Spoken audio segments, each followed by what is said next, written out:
Hey guys, welcome to another devlog about my multiplayer survival game. This week I added a lot of new features and some big changes.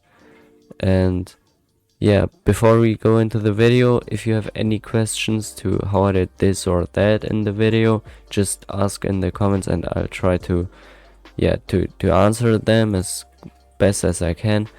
And I'm gonna put my Discord in the description so you guys can help me out with some stuff I'll ask you later, or you can give me some suggestions on Discord. So yeah, let's hop into the video. Before we talk about the big things that I did, I wanna get rid of the small things I did, so let's get to them. So the first thing I did is I imported Mirror as a multiplayer or networking library, so I can add multiplayer, and we'll get to that later. And then I made a new main menu scene, and I finally found a name for the game. It's called Polyvival, and let me know down in the comments if you like it or not. And yeah, we can go ahead and start the game. It's just a simple menu for now. This is all temporary.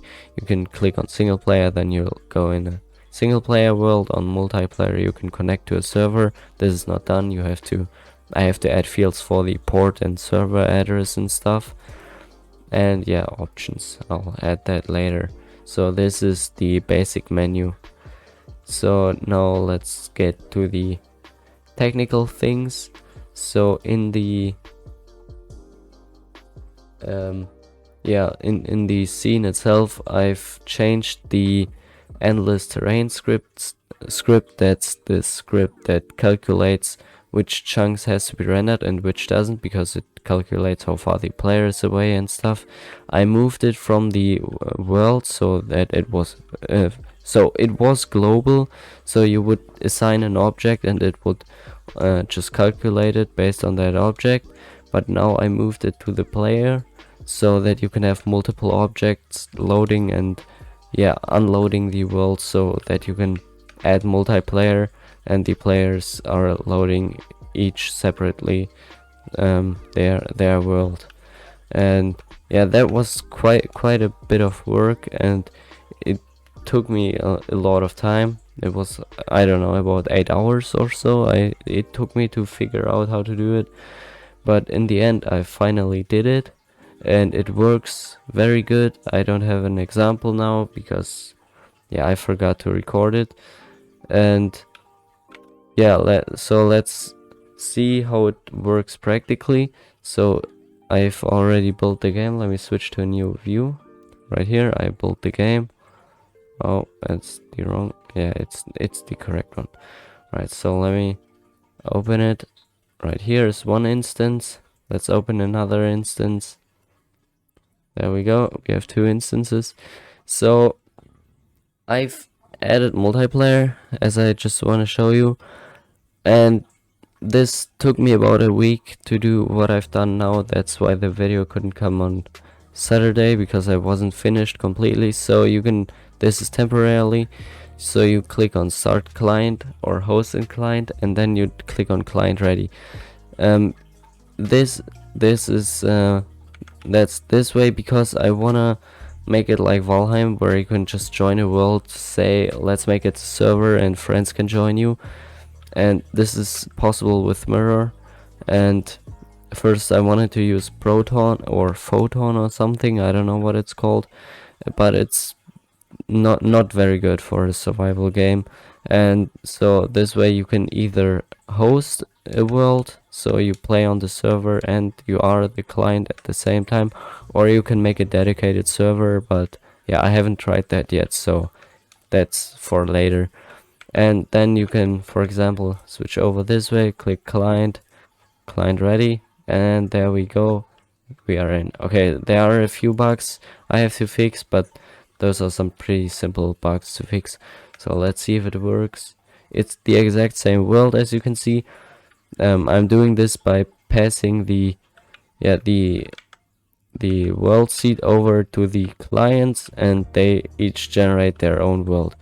And originally I wanted it to be so that the server loads the world, and then using the endless terrain script, it will assign each chunk to each player so that each player knows what it has to render and stuff. But this would take a lot more time and would be not as efficient as I have it now. And right now each player has its own endless terrain script and generates the world for itself, except for these features here, like the grass or the trees, because they have an RNG, so they spawn randomly. Each client sets like if it's above a threshold, a random number, then it generates a grass script, for example, or a grass object.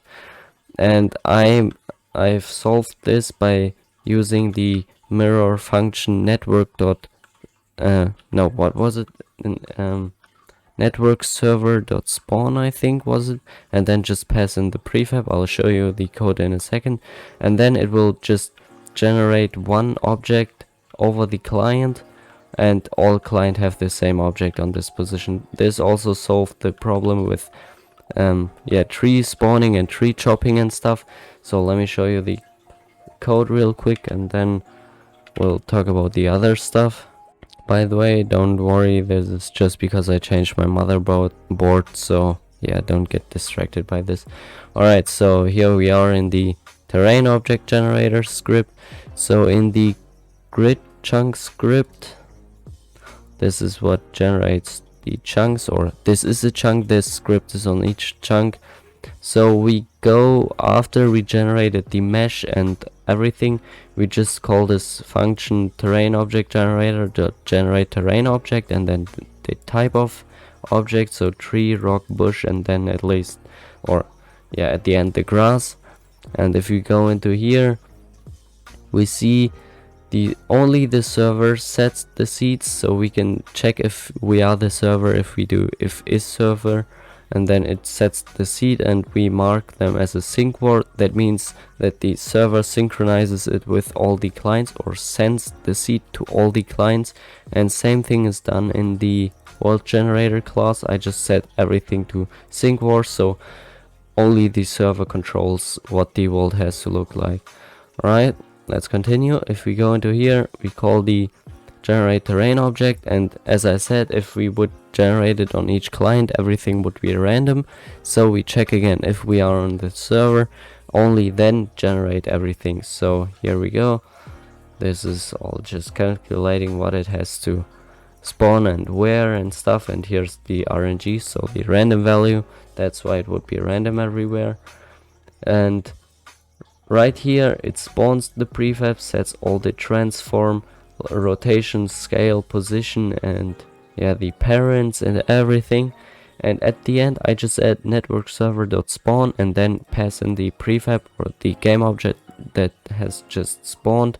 And I do this with everything, and this just says or tells the server to sync every object to the clients, so that the objects are generated in the exact same spot. And syncing the player movement was very easy. I just go into the player script.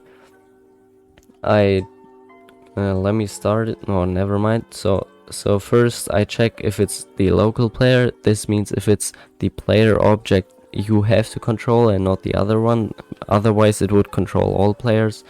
If it is not the local player, you just disable the other player's camera so you don't switch, and you render the head of the other player, because currently, or it is so that your head is not rendered, otherwise you would collide with the camera and stuff. And if it is your player, you would disable the head. And this is just some stamina stuff.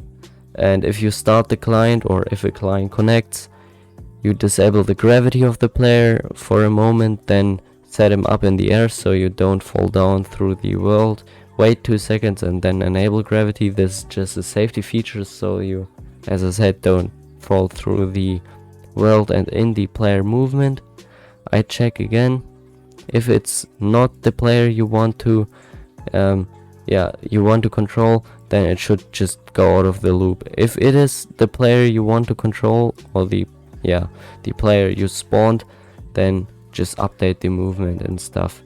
And yeah, I added a new object. It's the network manager. On it I just made a function called, or a class called my network manager. It inherits from network manager, and I've just added overwritten some basic functions like on start server and print stuff out, and on server add player. This is what spawns the actual player, so it automatically spawns the player if a chunk or if a client if a client connects, and then it just makes an action so other classes can detect if a player has spawned or not. This is just to have it. And inside the network manager, I just set the player object or prefab to the player character itself, and inside of here registered spawnable prefabs are all the prefabs that I have to sync over the network. And speaking of syncing, a big problem for me, or I thought it was a big problem, was syncing the tree chopping and stuff, but that was in the end just a very easy fix, because I can simply fix sync the player position and stuff over the clients just by adding this network transform, putting it to interpolate position, and the network animator. This will synchronize the network or the position of the player and the animations of the player. And by doing this, I already have the player's position on on my client. And so let's say if I punch, everything is like animation based, so each player has a hitbox, and so I don't have to sync the hitting, because if I punch on this screen, I already, or the animation gets done on the other screen, so I don't, and if I hit the tree on this screen with my hitbox, then it will automatically hit this tree on this screen. So I'll show it to you later. But so this is how easy it is with animation based stuff. You just have to sync the animation and everything is done automatically. There are a few bugs you'll see later, but yeah, that's basically it. And if a tree dies, just spawn all the log or the objects over the server, so it spawns like the chopped tree over the network, and then the items and stuff, and then also destroy the object over the server, so that you don't have the tree but also all the trunks and stuff. So yeah, that's basically it. Just had to add those network server.spawn for the items and stuff, and unspawn, and all the other stuff of hitting and punching and stuff is already done by the animation. Let me show you. Let's build the project. That shouldn't take too long, about 20 seconds. Alright, almost done. Alright, there it is. Let's open it up. One instance, let's host the server right here. Let's find that's not a good spot. Do this one. Well, that's not a good spot either. Let's run it again. Host. Alright, that's a good spot. Let's go over here. So the stamina system works over the network, and the inventory system, I just made it so each player instantiates or generates its own inventory, so I don't have any problems with syncing that. Let's open a new instance, put it down here, connect to it. This will be all done later automatically, and you can join via the main menu. Let's go over here. Oh, and also I'll show you in a second how I synced up the daytime and stuff. That was a big challenge for me. Right, let's see. There is our player. As you can see, it renders its head correctly. And now if you take a look at this screen, let's go over here. So I go here, I just punch it, and yeah, you can see some animations are not synced. That's a bug, but thankfully when this tree dies on this screen, I'm punching it right now, it just unspawns it on the other screen as well, and so I don't have to worry about stuff like syncing up the animations perfectly. As you can see, it falls perfectly, and I can chop down it even more. Let's get it to work. Go, go, go. Punch it, punch it. And oh, almost. And oh my god, just die already. Come on. This takes a lot longer than I thought. What the hell? Anyway, it works. It takes so long for now, but yeah, it works perfectly, and I'm very happy with what I did in only 1 week, setting up an entire multiplayer system. This is very complicated. I'm very bad at networking and stuff, but yeah, the entire Discord mirror community helped me a lot, so thanks a lot to them. And yeah, let me show you how I synced the time, because every time a player joins, it has to synchronize the current time to the client, and that's not as easy as it sounds. So let's go into the lighting manager. So I've put the sync ward to the time of day, but this wouldn't automatically synchronize the time of day because it changes constantly, and it can't constantly just send over the new variable because it would take up way too much bandwidth. And so I just detect when a client connects, it calls this functions and sets just time of day equal to a new value. I could just change it to time of day, but yeah, this is better. And this way the variable right here at the top updates and calls the sync war stuff, so it gets synchronized. And it took me a very long time to just add this, because first I've worked with the on player spawn stuff and everything. I tried literally everything until I came to this solution. And yeah, I'm very thankful for finding this. Some guy on Reddit, I think, came up with this, and yeah, thanks a lot to him. And yeah, that's it. That's all I've added this week. And yeah, of course, the name Polyvival. And if you like it, just tell me in the comments. If you don't like it, tell me in the comments too. And yeah, we'll see you in the next video. You can message me on Discord. I'm gonna leave my tag in the description. And see you next time. Bye.